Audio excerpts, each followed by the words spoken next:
I'm Sue Roop. You know me from Small Talk, etc. And I'm sitting in today for Gilda Lesser on local authors. And do I have somebody for you to stay tuned to listen to? Really, he is phenomenally gifted. You have got to stay right here and don't go away, because I'm going to introduce you to Jason Shimberg. And he's written a book called Sum Lucid, and he has a blog called luckytobelucid.blogspot.com. luckytobelucid.blogspot.com. And he has a new book, Sum Lucid, and you are going to love this book. It's prose and poetry woven in a narrative that explores Jason's particular journey. Welcome to the show. Thank you, thank you. Hey, I'm just really fascinated by this book. I've read it twice now, and I find that you have a line that I particularly love. It's called, "This is not a story of losing or winning the game. It's more about breaking even." Yeah. I think for me it was like, the title says a lot about the book, because sum is Latin for I am. So lucid is, general sense, it's sane. So the declaration of saying I am sane and then writing about it and telling people where you come from. And I mean, the book is about struggle. So I lived the better part of the book. Yeah. You grew up in Deerfield, didn't you? Yeah. Deerfield, I grew up in this area. I've obviously moved a lot. You hear about the moving part, but I came back and I like it here. It's nice. Yeah. You went to Highland Park High School? I went to Deerfield. Deerfield High School. Deerfield High School.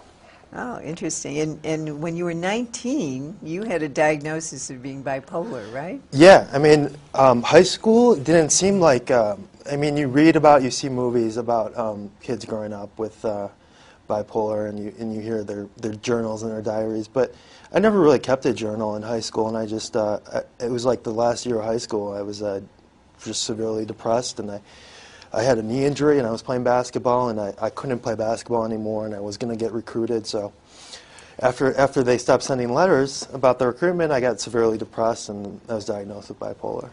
Yeah. That began your journey, right? It began a different, yeah, the road less traveled, I want to say, because I felt my destiny was to play college basketball and go somewhere with that, go somewhere with, athletics, really. And suddenly here you were, a diagnosis. I know, it was strange. It was very strange. It was a strange part of my life, but I don't regret it. I don't regret anything I did, because it made me a stronger person right now. Yeah. Right. You went out to California, right? Yeah. There were several stops along the way. I mean, I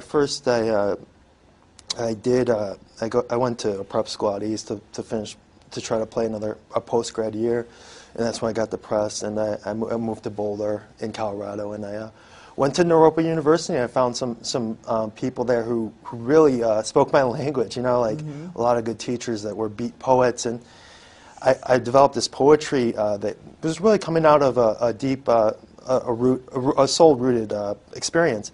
And but several hospitalizations later, I mean, I met a girlfriend in Boulder, and she didn't know I was bipolar, and that's a difficult subject when you're in a relationship and you're trying to tell the other person you're bipolar, and they're not sure what that is, or they're not sure how to really deal with it, and that was a difficult struggle. But you need someone who was strong, and she was strong enough to deal with it. And we moved out to California, where, I mean, it's 7 degrees in the winter, and it's heaven. So you first get there, and the depression really lifts. So I was looking for a place like that, and yeah, I found it in San Diego for a long time. Yeah. And then you experimented with some drugs? Yeah. I mean, I think for me, the drugs were an escape, an escape from maybe mania, and escape from my own personality, because I felt like people didn't want me as the way I was, or the drugs I was taking, prescribed drugs, weren't helping that much, and I really didn't like the feeling of the prescribed drugs, the side effects. So I would experiment with recreational drugs, and yeah, I mean, it was, again, it made me who I was, but it really didn't accentuate any of my qualities, really.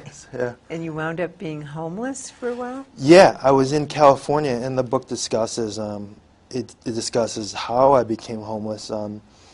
But on several different occasions, I was living on the beach, and I was begging for spare change, and not really knowing where my next meal would come from, and it was definitely it was a struggle. It was a struggle, but yeah.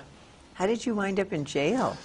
Yeah, associated with the homelessness, I just again I was looking for places to sleep, and not being able to sleep on the beach. At night it would get 65 degrees, or it would go down to 30 degrees at night, and I was like, I gotta find a place to sleep. So I walked into a home where I used to live, and unfortunately, or fortunately for me, because a lot of homeless people wanted to get caught by the police because it was free food and it was free room and board. So it was like, okay, well, if I get caught by the police, I'll, at least I have somewhere to sleep tonight. And that was my thinking. And coming from an area like the North Shore, not a lot of people really know that that's possible. And it was possible for me. I was 24, and I really hadn't found myself as far as employment or anything. Sure, yeah. Sure. And the drugs were failing you.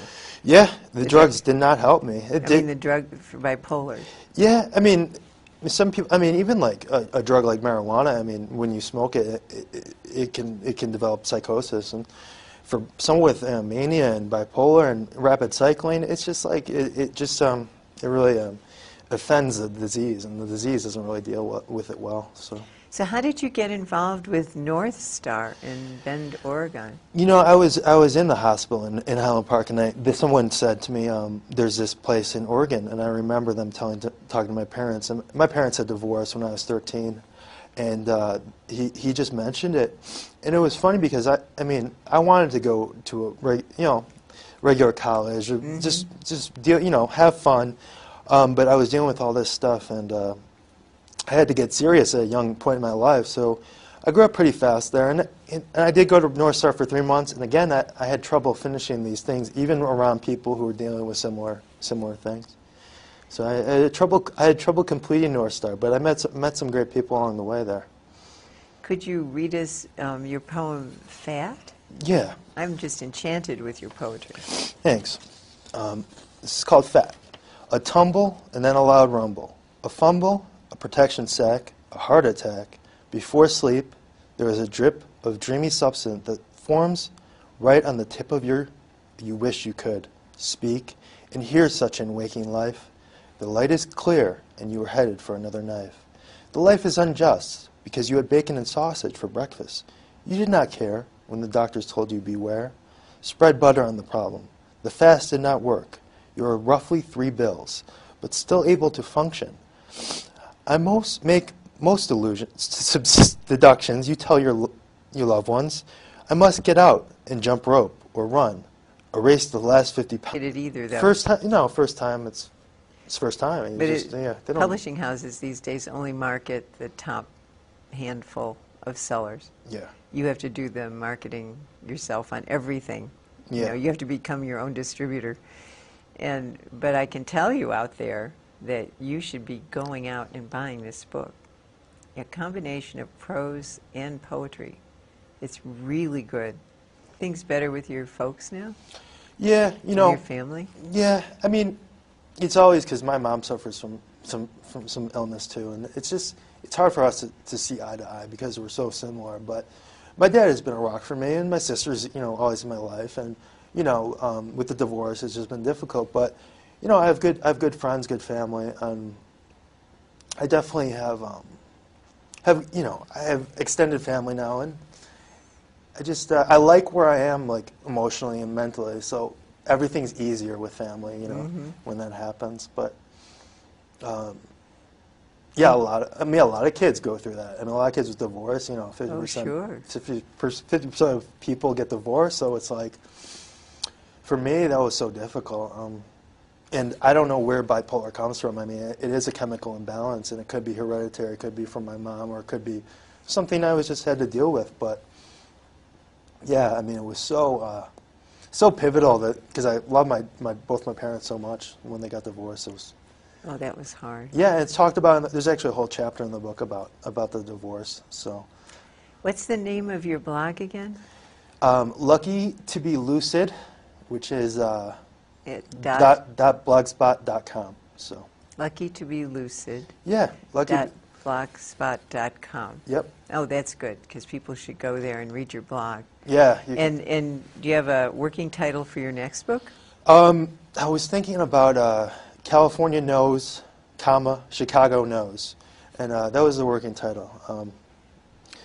But we'll see. You'll have your second book pretty soon. Yeah, yeah. Don't forget out there, you can go to my website, sueroop.com, and see what we're up to in the creative writing teaching business. And I really love having you on the show. I mean, the idea that you could come through all of this and then write a book, I think is such a wonderfully positive thing. You know, I work with authors and writers all the time who are always worried about, how can I do this? How can I do this? Are the scenes right? Are the characters right? And you know, you got to a place where you wrote about your life, which was authentic. Mm-hmm. And that's a good thing. You know, it's hard to do. Yeah. Everybody struggles with it. And yet you were able to take all that material and organize it and put it into a book. And now you've got a second book coming out too. Yeah. That's wonderful. Thank you. I really like being here. It was something I was looking forward to, and thank you for... Oh, our pleasure. Yeah. I think the best thing is for everybody to go to Amazon or... What's the local bookseller? Well, Lulu. And there's... you could check out the Highland Park Library. Highland Park Library. That's something you could do, and then Lulu.com or Amazon.com. Amazon. Sum Lucid, S-U-M, Lucid. I think that would be wonderful. I think everybody should read this, and I'm glad the Highland Park Library has a copy. Yeah. Because then it's so easy. You just go in and you can read it. I know. Oh, isn't that the best? Being able to say, "Oh, the Highland Park Library has a copy of my book." Yeah, it is the best because the library is your best friend. I mean, it lets you check out whatever you want, and you have to pay. And people are knowledgeable about so many things and can find you so many things. There are books that I've checked out that, you know, I didn't think they had any copies of them. When I went in, you do have this, and I couldn't find it, but by George, yeah, the librarian did.